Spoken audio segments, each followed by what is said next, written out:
What's up, everybody? It is a Friday finally, and I'm sitting here looking at GME, which unfortunately is spiking up.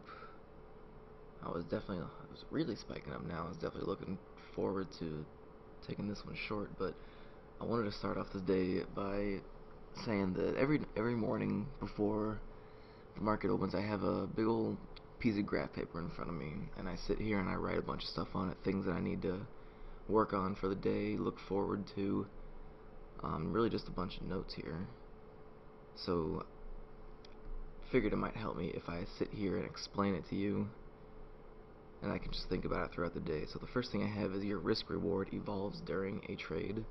That's something that I figured out yesterday. I was listening to an audiobook about it. Signs of a good breakout is whenever it's fast, has big size, and has momentum behind it. For reversals, the second move can be better than the first move on the reversal.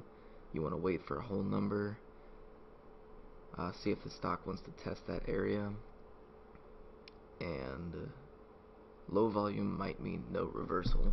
So those are some things to watch out for. Stop losses are not meant to be hit.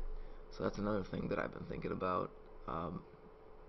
For reducing my risk, is thinking that stop losses aren't meant to be hit. If it's going to hit my stop loss, it's going to hit 10 cents before that, so I might as well get out maybe 10 cents before that. It's just something to take a note of. Some other things I was throwing in there is, how do stocks act around a certain level? Moving average crossovers mean indecision. How would you feel if you were in the trade right now? And where are the trapped traders? So now that GME kind of messed up on me, I don't know if I'm going to take it anymore. Nothing else is looking too fantastic here at the open, but I guess we'll see. It definitely looks really good under the 2150 on the daily. You can see had a big old spike right there, but unfortunately right at the open. So we're gonna see what happens here. I might take this one for a not necessarily a gap, but a gap and go, with the only difference being, instead of a gap and go, just a gap, with the only difference being a pullback at the open as opposed to just breaking the pre-market lows. So that's 90.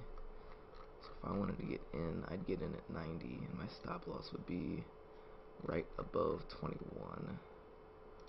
So that's 10 cents, and it's going to be actually it's really not that fast mover, but I'm hoping volume would come into it if it did decide to break it. So I'm going to go for it here. Alright, I'm in.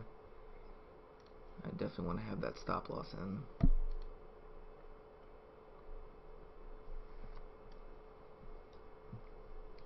Well, it broke, but popped right back up there.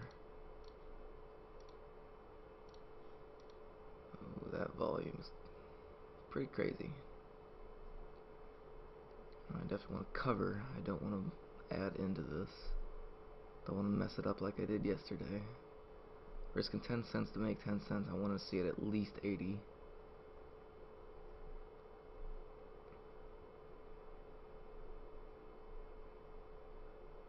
At least 80.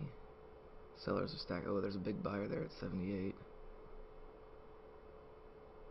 Doesn't matter, we're going. 77. 76. 75, 74. Any pullback at 80, I'll take half.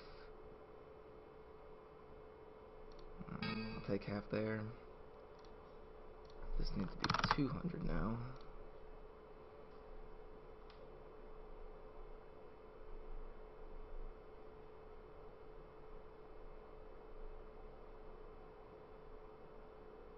I don't even think I want it that low. I think I want to stick it.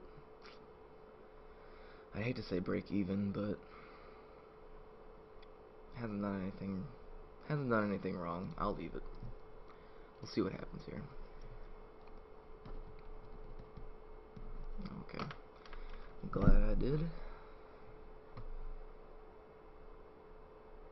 Seller stacking up, always a good sign. There's the 60s.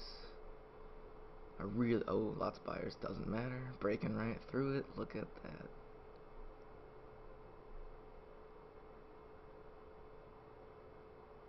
good stuff. I really want to see it below 50. I think if we see it below 50, this thing could really do something. I'll take another partial on it. Right now, when did I get 69? I got the high end of it.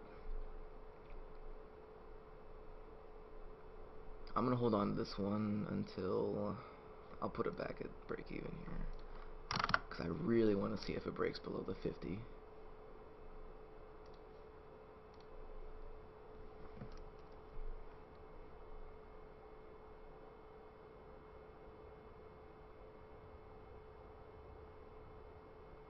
So I'm about to get stopped out here. Maybe, sorta, kinda.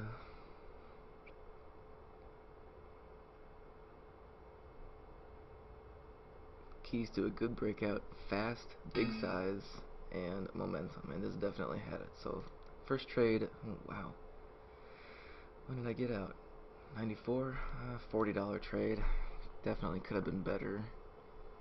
I didn't make it a 1-to-1, but I'll take it. Alright, that is going to do it for me today. I'm not seeing anything else. Finishing the week. Want to stay green. I was looking around, kind of adjusting my trade ideas, scanners. Decided to work on that instead. Yeah, really not seeing too much else, so I'll just do a recap. I was looking at GME, and I know I was talking to you guys right around here, and all of a sudden I was looking for it, obviously, under the break of 2160 here, but it started spiking up during the pre-market right before the bell. So I decided to take it for a gap trade instead of a gap and go for the break of the lows. Ended up getting in at 2190 with a stop loss under the low of the first candle it made. Had a nice move down, sold some, held out, wanted to see it break under 2150, but ended up not doing that. Overall, it was a good trade. I had a 1-to-1 ratio on it, which is obviously exactly what I'm looking for, because I didn't want to bet too big on it. Ended up getting the 1-to-1, worked out good. So this is going to do it for me in the month. I am actually going to Florida next week, so I won't be around to sit and trade anymore. So I decided to do all my spreadsheets and whatnot. Hold on. FLP. So you can see all the way down here, I only traded 4 days this week, but I was actually 9 for 10 on all of the days, or all the trades that I took, even with skipping that one. And this area was actually supposed to be a winner, but I ended up selling it too early, getting out too early. So I was almost 10 for 10 on this entire week here, and it was definitely the best week I've ever had for trading wise. I was 9 for 10, made 350 bucks, 90% win rate, 44 in commissions, so I ended up totaling 300 on the week. I kind of adjusted, made this a little better. I went back in and looked at everything that I was doing, trying to get some more numbers in and whatnot. So you can see I actually made a monthly, but I'll get to that in a second. So I started off the month with that huge accident where I ended up losing 550 bucks right at the open just because of that auto click thing, and I almost made it up now. If it wasn't for commissions and all that, I probably would have been breaking even, which is definitely a good sign, because I'm starting to finally show signs of being profitable and consistent, which is obviously the goal. And I just recently made the month here. You can see I had a 60% win rate. Was winning 12 out of the 20 days. Spent 250 in commissions though.